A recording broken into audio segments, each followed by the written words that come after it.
So does keto cause hair loss? Hey folks, my name's Allie, it's Vlogmas Day 6, and let's get started.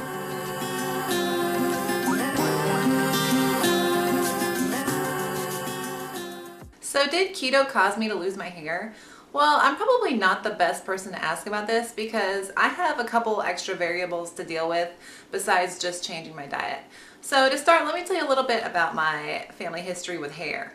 So the women on my mother's side have hair issues, and even as a middle-aged teenager around 15 or 16, I saw what they had to deal with issues with thinning hair. And I just kind of resigned myself to believe that, I'm just going to have to deal with that when I turn maybe 35 or 40.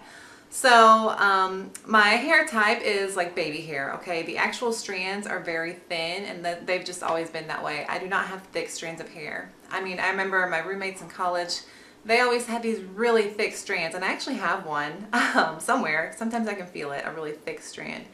But it would take them, an hour just to straighten their hair, and it takes me 5 minutes to straighten my hair. So my actual strands are very thin. I think when I was a kid, it used to get all knotted. I think I did have a lot more when I was a kid. But ever since I hit maybe 20 or so, it definitely started thinning out anyway. But I didn't start the diet until I was about 25. So I always had hair that would grow long. And I'm going to show you some pictures throughout this. The picture I'm showing is from 2012, and I was studying abroad in Bilbao. And I did that thing that all girls do. We bring our hair to the front. Movie magic, okay? We just bring it to the front so it looks nicer. But so it's definitely long, and it looks really full. So that's about what my hair has always been like before I started keto. So then about a year into keto, I still had long hair. I hadn't cut it really at all. I've just been trimming it on my own because I was broke. But so I still had this long hair, and I didn't notice any hair fall out, okay? And let me just note here too, throughout my whole life, there would always be hair in the shower drain. And like when I brushed it, it was just hair falling out all the time throughout my whole life. But then about a year into keto, I cut my own hair, and I cut it pretty short to about here because I wanted it to feel really full. So like without all the weight of the length holding it down or weighing it down. And then right after I cut it, I noticed it felt really thin, and I was a little worried. So I dealt with that thin hair for a year, and it didn't really grow back out very long like it used to. During that year too, I also noticed brittle fingernails. I was breaking nails like once a month, and my toenails had these ridges in them horizontally, and they were really brittle too.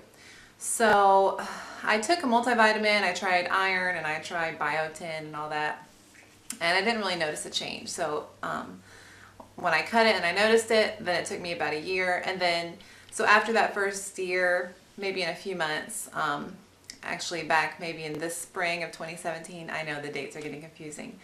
So spring of about 2017 this year, I looked up, I just kept looking up things to try and fix my hair and nails. And I looked up what hair and nails are and their protein. And so I actually went back in my Lose It app, my food log, and I was looking at how much protein I was getting back in the beginning and middle stages of my diet. And some days I was only getting about 30 or 40 grams, and I'm tall. And so if I'm, only consuming a little bit amount of protein, obviously my body is saving that protein for my muscles, right? Because that's more important than hair and nails. So what I tried to do then was to up my protein and make sure I get around 100 grams of protein a day. And ever since that happened, I've been taking pictures, all these pictures, maybe like once a month I'll take a new set of pictures about my hair growth. So I'll show you what it was like back in October of last year. Okay, it's really thin. And now this is what it looked like just tonight, taking pictures. So my recommendation to you is, if you've noticed hair loss on keto, please make sure you're eating enough protein. Also too, I'm taking just a generic multivitamin. It's the Walmart Equate Women's Multivitamin. Okay, and it's just got, I believe it's got biotin and collagen and all the other vitamins and minerals we might need. So get enough protein, okay, because that's what your hair and nails are, they're protein, and take a multivitamin. Make sure you're getting all those nutrients. So from the research that I've done, pretty much anytime you put your body's system into like shock mode, basically by restricting calories or just changing your diet like I did when I started keto. I did both. I restrict calories and I just totally stopped eating carbohydrates basically.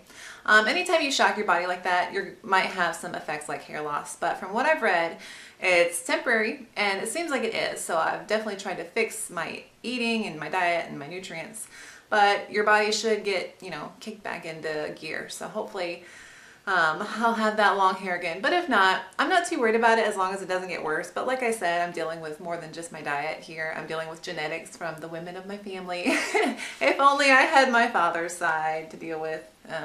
They have really thick hair. So like I said, it's not too bad. Even when it was really thin from last year and the October picture that I showed you, I still preferred being, you know, at a healthy weight than I ever did being at 320 pounds. Yeah, try and make sure that you get enough protein and take your vitamins. That's all I can offer. And if you have any tips or tricks that you know of, please let me know down below.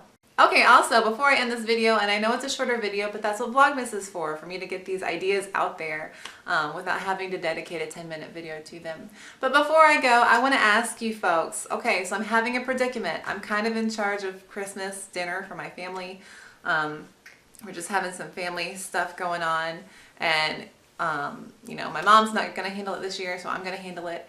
And so I want to know, what's a cheap dinner meat? Okay, I don't want to do chicken and I don't want to do turkey. I don't know how to cook a ham, and all the recipes I see for ham have like these sugar glazes on them. If you recommend a ham, what would you put on it? Okay. I could do a roast, but I'm eating that this week like you saw from the grocery store, so I kind of don't want to do that. And what do you think about pulled pork? I know how to make pulled pork. Is that a Christmas meal? I don't know. I like it. It's delicious. It's one of my favorite foods. But I don't know. I'm just trying to do Christmas dinner on the cheap. I got my sister flying in from LA. She's bringing her new husband. And so I wanted to be a nice Christmas, but it's kind of all on me right now. And so just give me your recommendations for a cheap Christmas meat dish for your main course. Well folks, that's about it for today. If you enjoyed this video, please like and subscribe. And if you want to find me on Instagram, my name is Keto_Ally. And if you have a recommendation for a Christmas dinner, I'm all ears. Thank you for watching. My name's Ally. Have a good one. Bye.